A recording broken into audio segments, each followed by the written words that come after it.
I am speaking now. Can you hear me? Zachary, I hadn't spoken when you typed that. All right. Good morning, everyone. Happy Monday. Home stretch. So this week we're going to cover a little bit about parallel processing. Just kind of an intro. You'll get a lot of stuff on threading in your operating systems class, and there are electives you can take that can tell you more about, some of the architectures. There's a computer architecture class that's pretty good. And in the past, there's been an elective, like special topics on GPUs. I don't know if that will be offered again, but this is just kind of a little taste, that you could get more into in the future. And certainly the threading part you'll get into in operating systems, because that's a lot about, operating systems control what is doing what and when. But before we get started, is there any questions on the project, the cache project? Everyone who's here has gotten their questions answered. Anyway. All right, so if you have any, let me know. I also have an office hour at 9:30. So after class, I'll walk to my office and start up the office hour. So you can ask questions then too. What else? All right, so let's get started.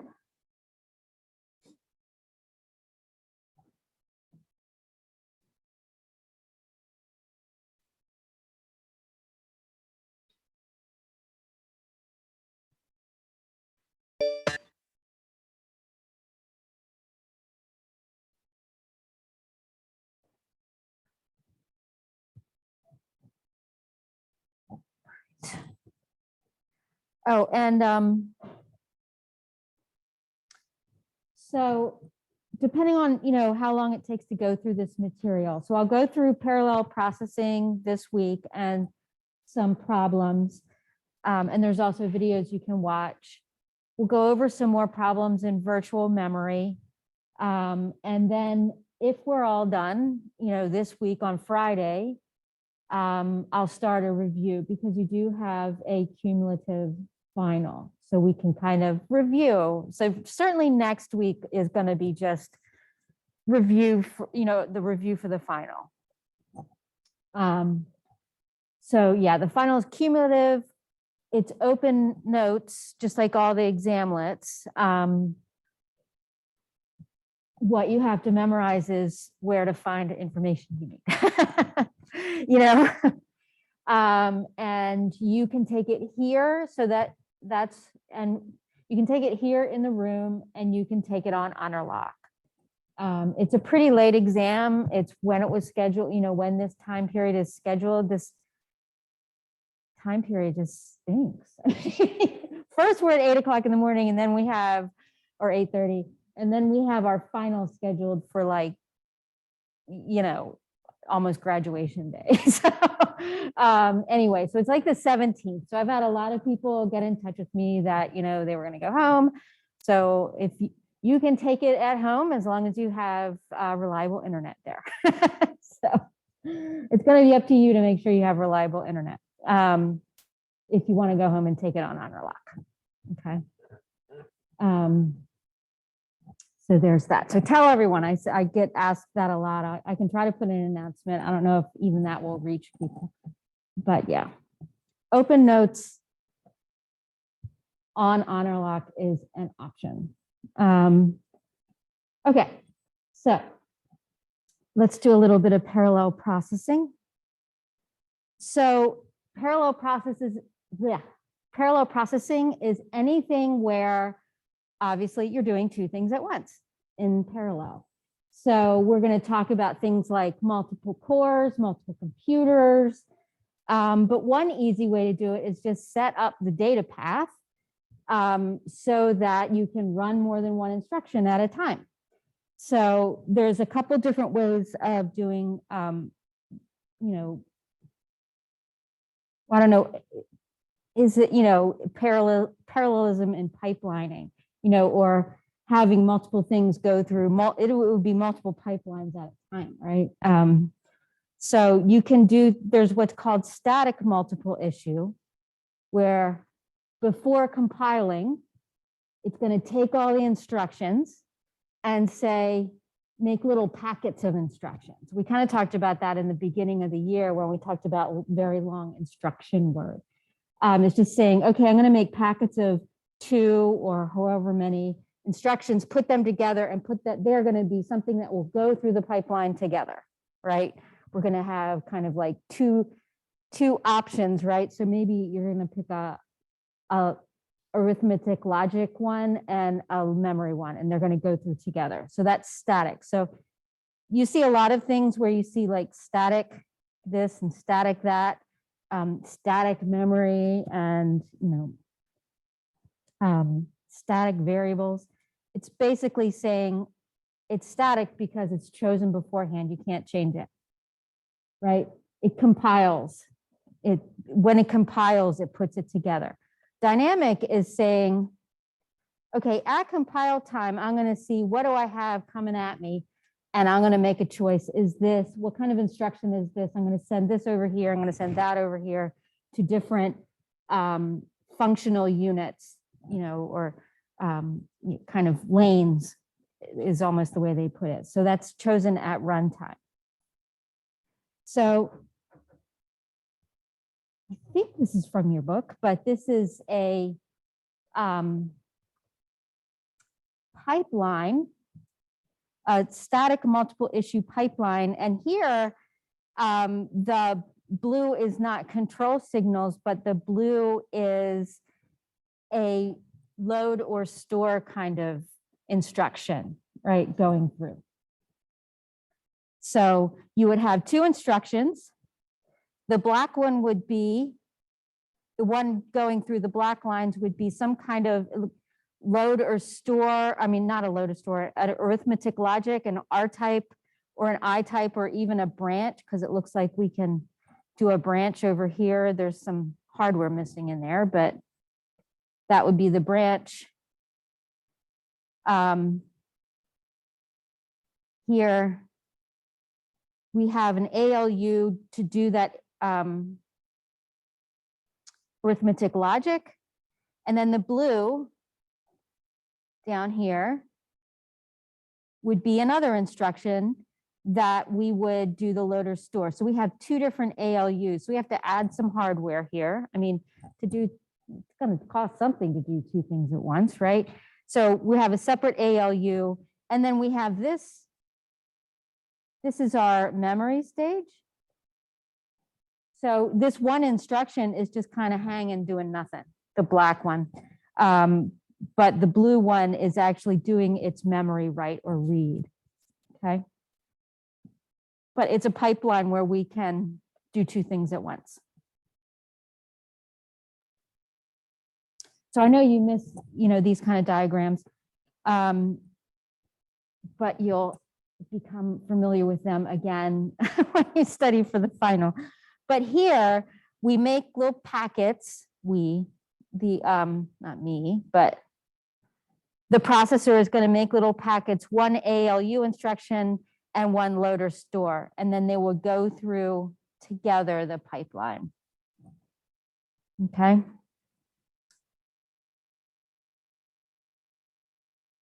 So let's look at, here's some instructions. Carefully chosen. This one has no, so there aren't any hazards in here. We'll look at one with hazards next. But we can see here's an X2 and here's an X2, but a store isn't going to, there's the add will be with forwarding, we'll be able to get the X2 to the right place to store it. We're loading an X9 and never using it.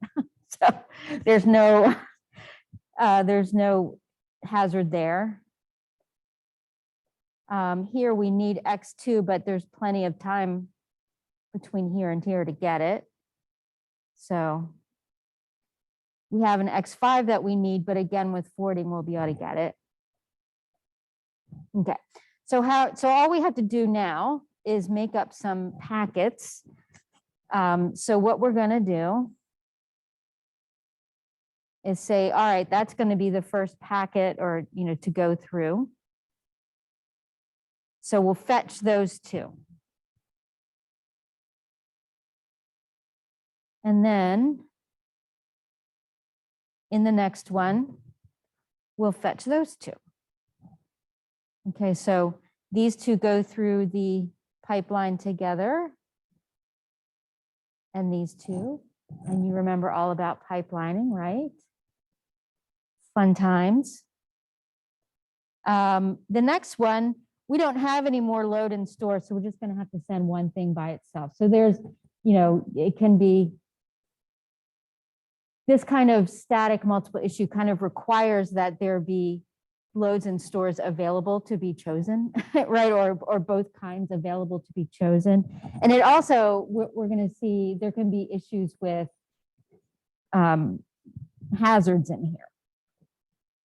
All right, so anyway, we can only choose the sub, so it'll get through the fetch, and then we'll do the branch, and it kind of, everything winds its way through the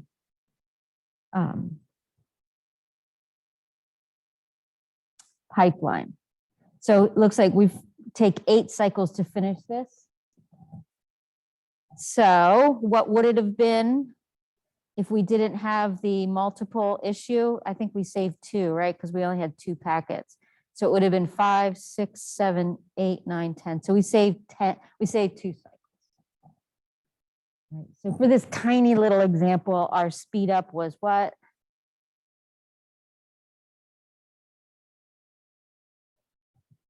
Right. But I don't know what program you're going to write that's only going to have 6 instructions. So, all right. So here's one with some hazards.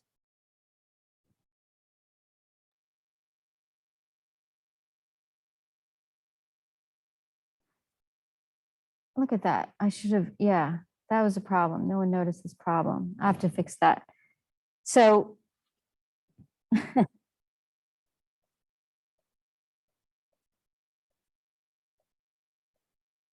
dang, I went through this. I created this over the weekend and I made a mistake. So anyone, what's the problem with that?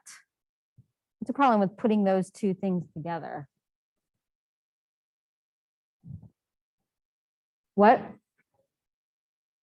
Right, so I'm storing X2, but I'm calculating it in the one before. So I can't put those 2 together because the thing that the store is going to store is going to be what X2 was before, right? Oops. So I have to fix that. Wow, I did. Oh well. Anyway, I'll fix up this example to be something that isn't a hazard, but what I was going to point out in this one is you can't put these 2 together, right? Can't do that because you need the newer value of X1. So what you would do is actually often these processors require allow you to rearrange instructions, right? So what we're going to do here is actually, and what we could have done back here, but anyway.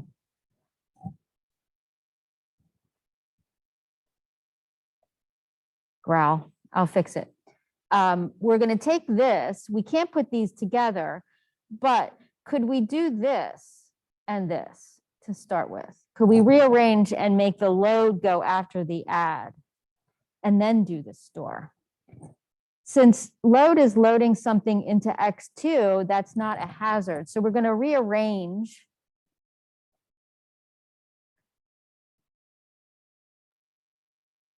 and put the load and the add together in a packet.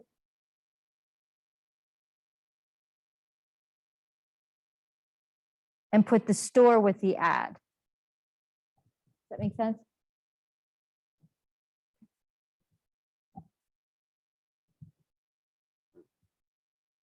Okay. And then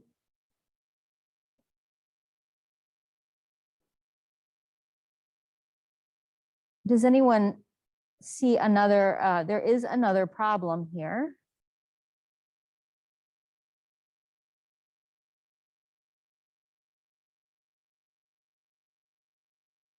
What's our problem now?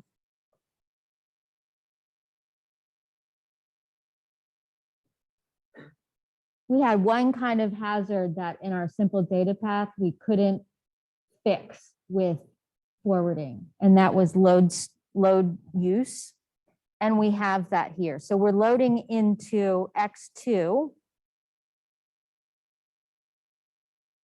and then using it in the next instruction. So we're going to have a stall in here. And the trouble is this sub uses that X2. So we can't do any rearranging because this sub uses that X2 as well. So that's not going to work. And this branch has to be after the sub because it's using X7. So the branch depends on the sub and the sub depends on the load. So we can't really rearrange. So the only real rearranging we can do is putting that load up one, and that's the best we can do with rearranging. So we're still going to have a stall. Make sense?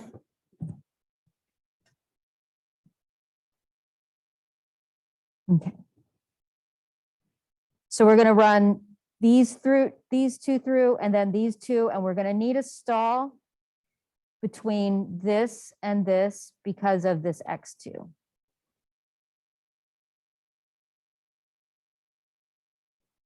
Okay. So first we put through this packet. And then we fetch this one.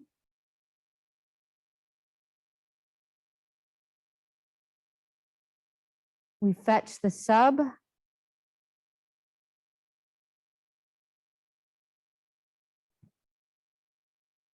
Here, we have this one getting to memory with this X2 in here.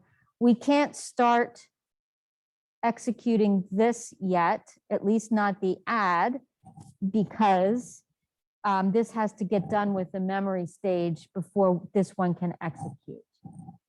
Okay. And then these two things have to go together. They're kind of in the pipeline together. So one stall means they both stall. This one, in a single, if it were on its own, it could keep going, but it's not. So we have to have that stall. So both of these things get a stall.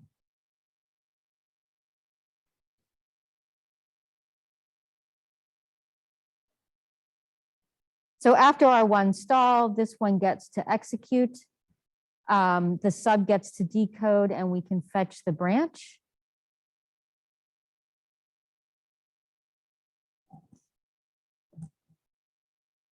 And so on. Questions on that? Fun times? We should do a really big example with lots of stalls. That would be like super fun. Go ahead.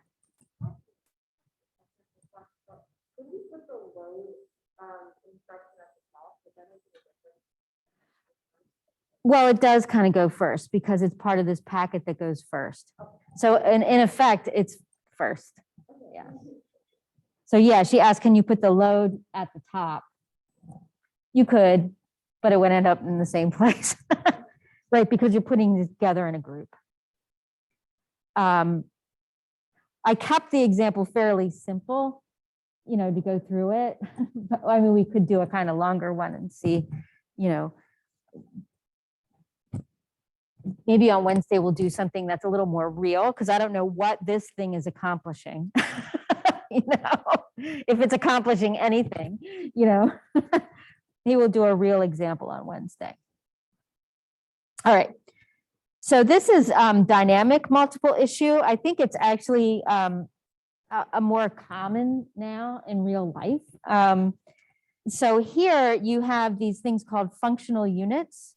And so you would have an integer unit, a floating point unit, which we really didn't talk about much at all in the class. I mean, we talked about floating points, but none of your projects required them. Right. Yeah, even raising to the exponent, we just did integers.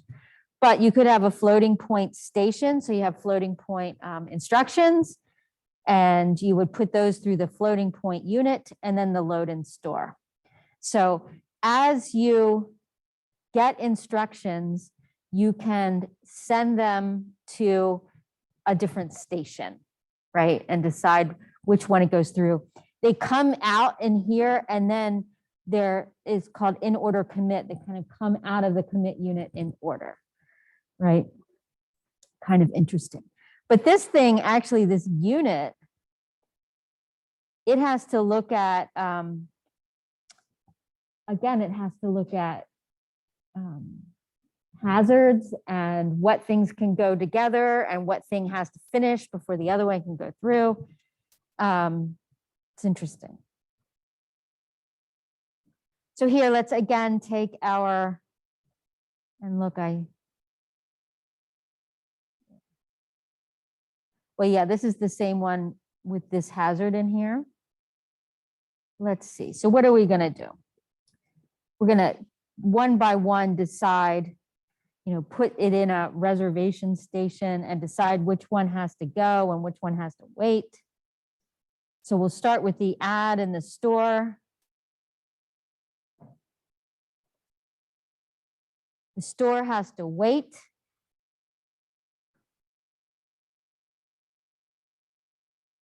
Put this load in here.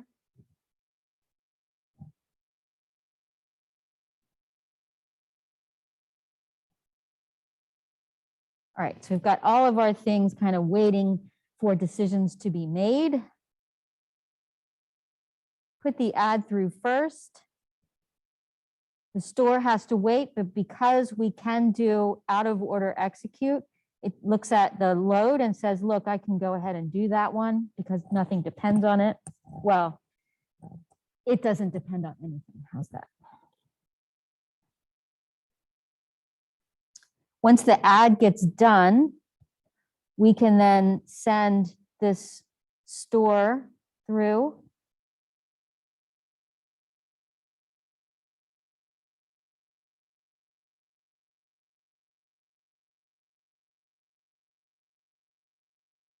So now our store can execute because our add is all done. Our load is waiting in the commit unit. It actually, because it has to be committed in order, it kind of waits over here.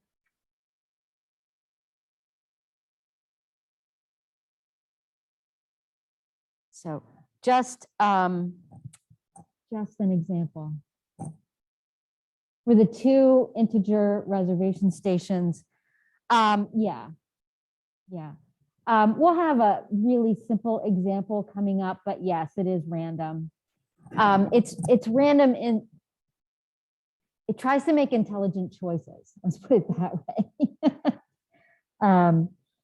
Again, very simple examples, but yeah, it tries to make intelligent choices of, what can I do that's the most efficient? Yes.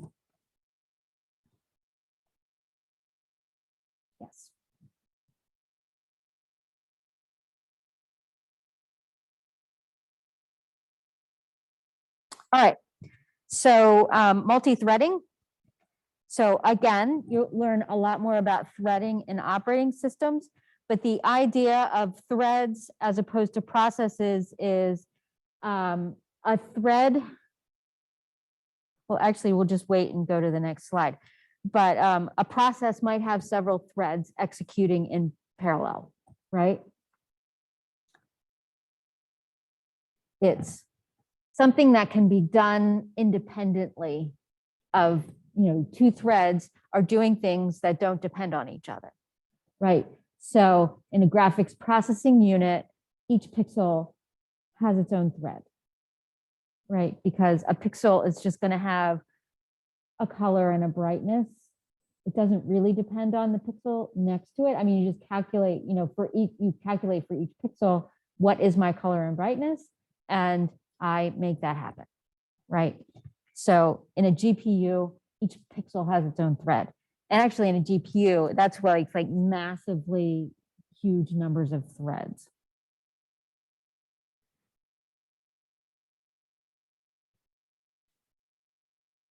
All right, so a process, so we kind of talked about this with virtual memory. A process is a program in execution. It has its own memory. It has its own virtual memory space. Maybe all of what is addressed for it, maybe some of it is in main memory, maybe all of it is in main memory, maybe not, but it has its own address space, its own memory, and it doesn't share it. Any kind of switching between two processes requires the operating system to, interact. A thread is part of a process, but it shares memory. So different threads of the same process will share memory. Switching is a little easier, doesn't require interacting with the operating system. A thread has its own state, and it might have registers dedicated just to that thread.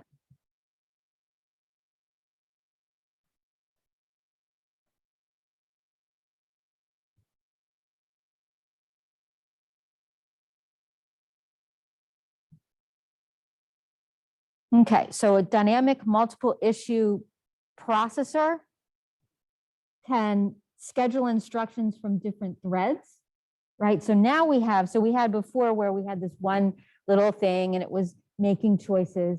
Now you might have two sets of instructions, and your processor could actually be spending time scheduling things from two different threads.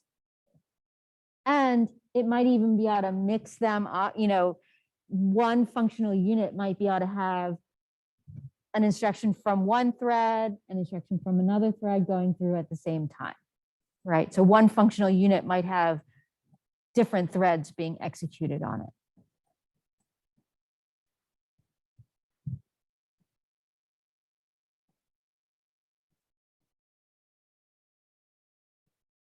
So again, this is just a intro for you. So let's look at, we have two threads, and we're not even saying what these operations are. But thread X has to do this operation that takes 3 cycles. This thing that has no dependencies, kind of like that load that we had that thrown in there in the earlier one. This one, A3, what this says is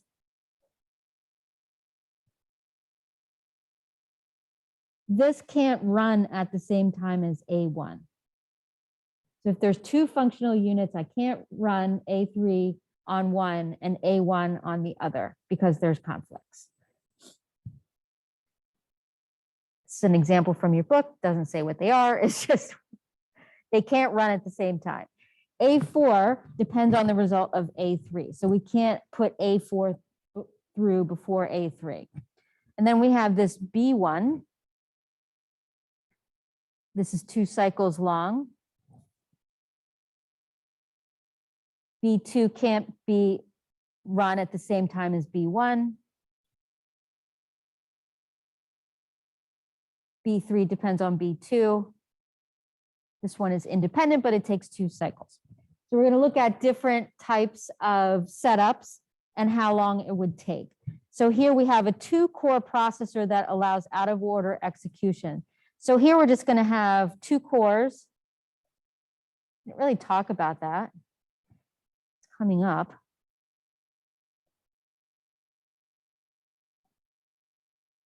But a core is basically a whole different data path, right? So the data path, we said, there's a data path here, there's a data path here. They're separate. They have their own memory. They have, well, we'll talk about whether they can share memory, but they have their own process, their own data path, their own memory. So here we're just going to say, we're going to put one thread through here, and we're going to put one thread through here. Right? So we're just going to do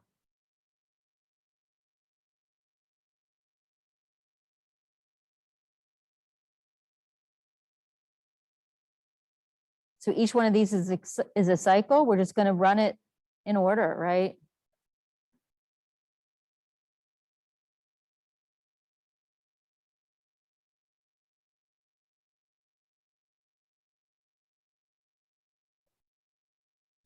Okay.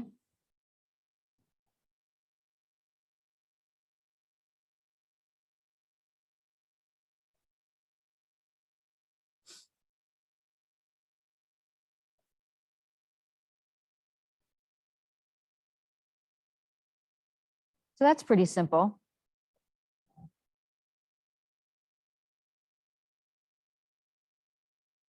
don't even know why I put them out of order here, but maybe because I could, but you didn't even have to do that.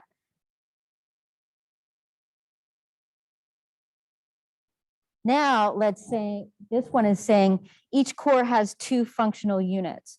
So over here, I'm going to have core 1. And over here, I'm going to have core 2. But the two functional units means I can run two different things at the same time, right? So let's say I run A1 through here.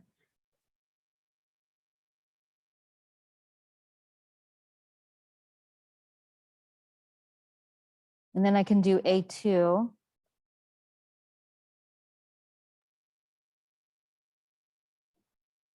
Could I make this better? Because here,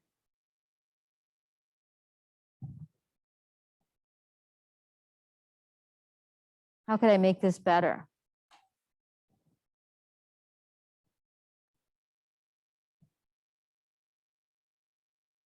Some ideas.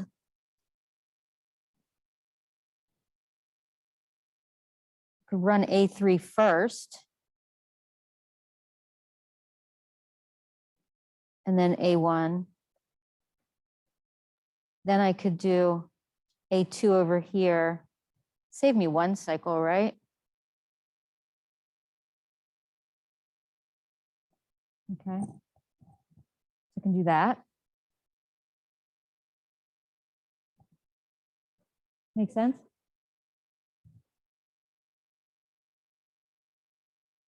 So over here,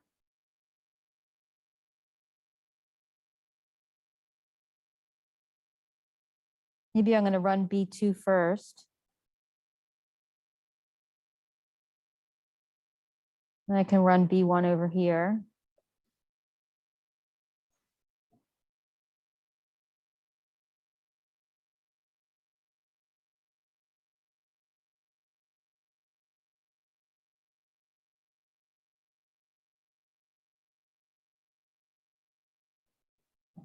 Okay, so I could do that. Okay, but this is the choices that those functional units are making. So when you said, is it random? Hopefully your processor is smart enough to try to figure out what's the best way I can get this accomplished. Yeah, I thought I could figure out a way to do it in 3. So here I can start with B1. Then while B1, I can start up B2, B4. Okay. Then I can do B1, and B3 has that dependency on B2, but that was done in the first.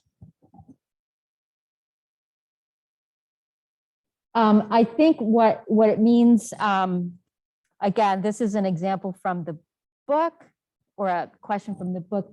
What it means is it can't run, you can't run A3 and A1 at the same time. That's what I'm interpreting that to mean. Because I also looked at the answer key and they didn't put them together. So that makes sense.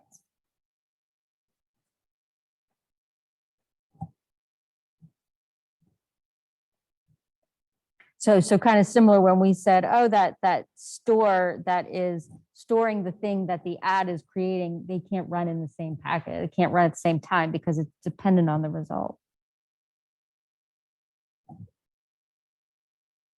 Why does A1 only have 2 cycles? Oh, because I got it wrong. That's why. Whoops. There. Now it's correct. So it actually adds a whole cycle.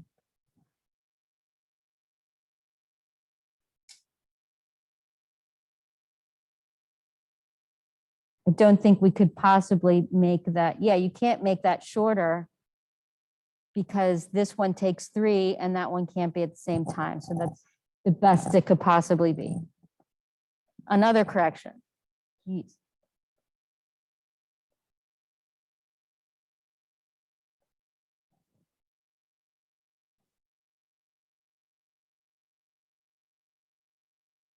All right. Let's look at another one. So we want to execute 2 threads on a processor that has 2 functional units. So we only have 1 core, but we have 2 functional units that allows instructions from 2 threads to be run concurrently. So here it said we have these 2 functional units, but you could only run the same thread on the 2 functional units. This one is saying we have 1 core and we have 2 functional units.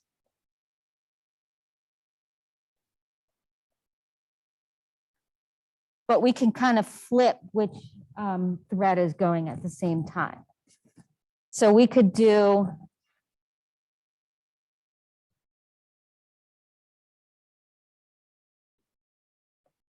we could start up A1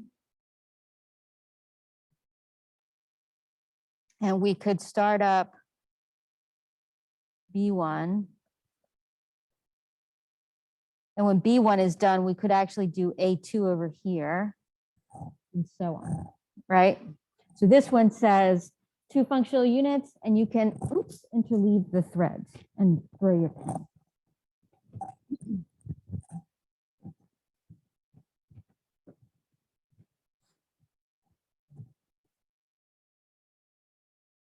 Okay, so here's an idea. So this A1 thing really makes a problem, but we sort of did that interleaving, right? So is this one any better?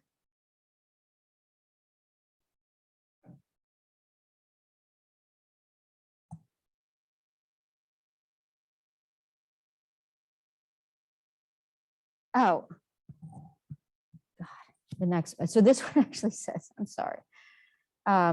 2 threads can be run and currently only instructions from a single thread can be issued on any cycle.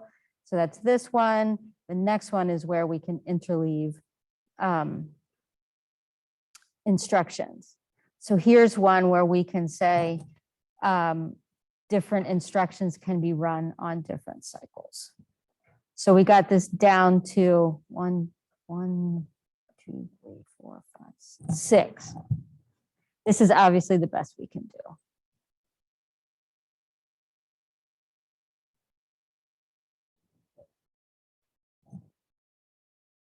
It's just the idea of, sorry, you can look through this.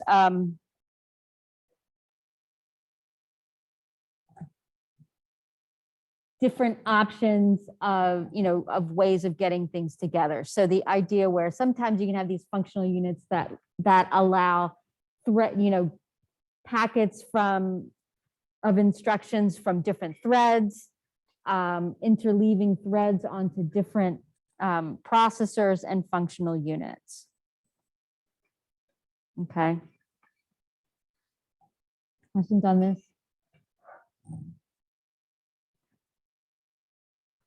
All right. So this is actually a pretty common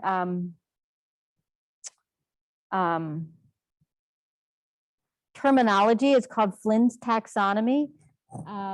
It seems to, continue to be a thing. So the idea is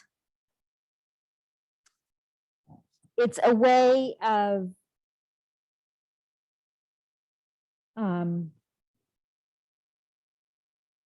just categorizing processors. So instruction streams, is it single or multiple? So when we're talking about threading, that's multiple instruction streams, right? I'm running 2 programs at the same time. That's multiple instruction streams. Okay. Data streams. Is it a single data stream or multiple data streams? Right. So a single data stream would be like, I have this bunch of data. I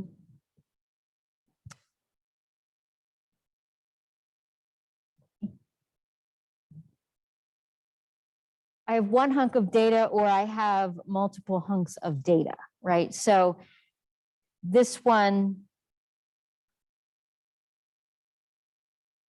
pretty much makes no sense. One piece of data and doing multiple different things with it, that actually does not,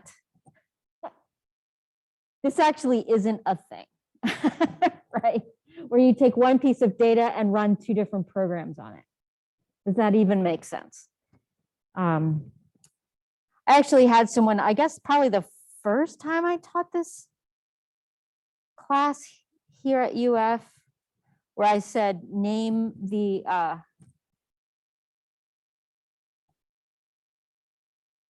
part of Flynn's taxonomy that does not have any instantiations. And the person argued about fault tolerance. So it would be single instruction. So you'd be doing one thing, but have multiple computers computing that one thing, right? But it's still the same data stream, right? So it's saying like if you have, like on the space shuttle, right? You have 3 computers taking the same data and running it just to make sure if one breaks, you have another one, right? Or they would do 3 and make sure it's kind of a majority rule kind of thing, right? So this person argued that that was that. I don't know, because it's running the same program on that data, right? I don't know. But anyway,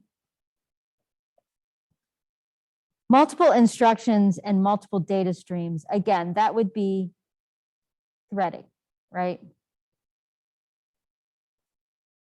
Single instruction, multiple data is going to be things like vector processing. And actually the bit with, what you do with graphics and pixels, right? You're running basically the same program on every pixel, but it's just different data. Okay. But single instruction, single data is just the basic data path that we learned about in this class. One computer doing one thing with one set of data. This is like vector processing.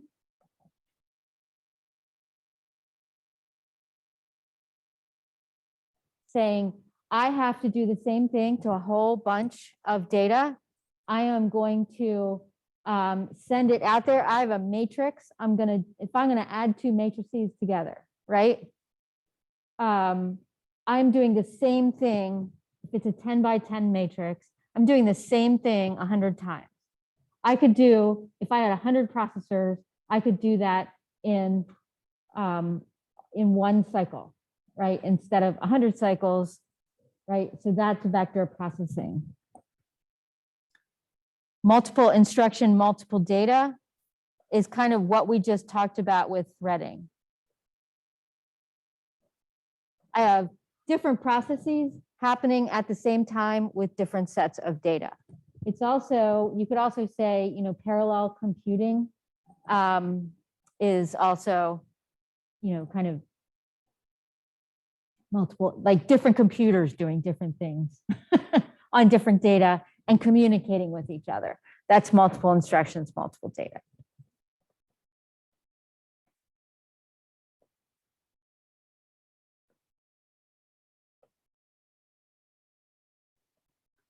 Okay.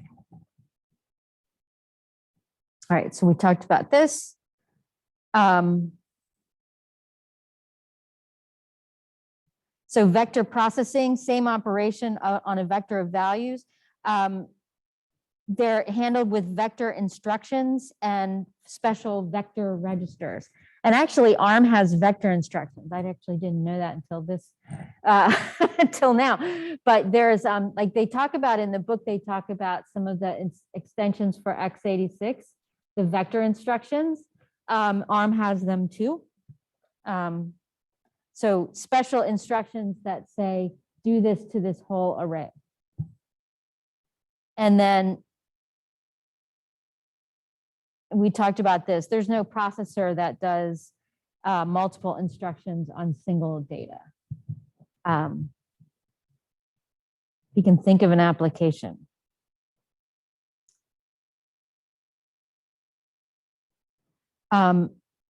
So there's two kinds of multiple instruction, multiple data, single program, multiple data, and shared memory processing.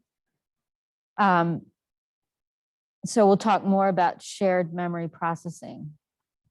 So the single program, multiple data is multiple processors networked together to accomplish a task. So one of the examples they give is SETI, search for extraterrestrial intelligence. So you can have your computer participate in a network that's looking, looking for extraterrestrial life. And, so your computer can be part of that and have your results sent to a central processor. But yeah, it's just basically networking together processors to accomplish a task. We had stuff like this when I was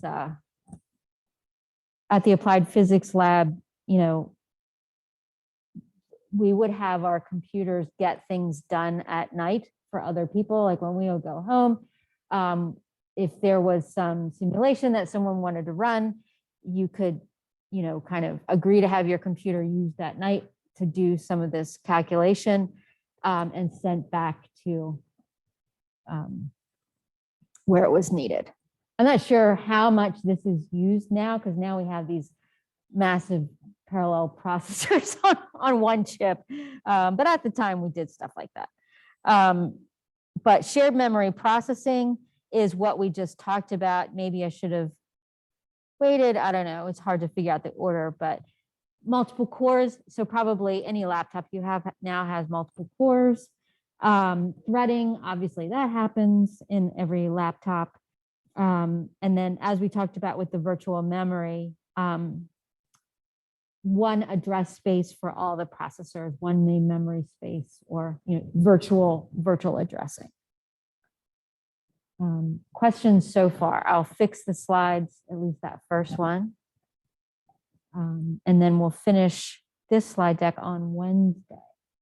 Any questions so far? So again, this is just kind of a taste. So what you'll need to know, there'll be stuff on this on the final, but it'll be more like the ideas that we presented here. Okay. All right. See you Wednesday.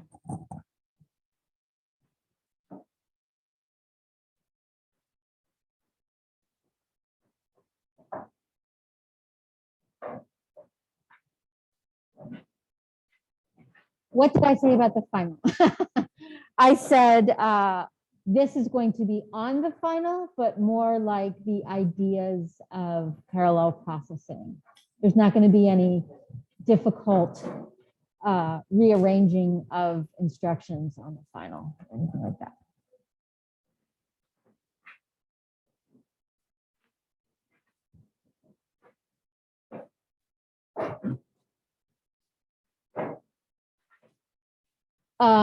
Yes, this is the last new material in the class.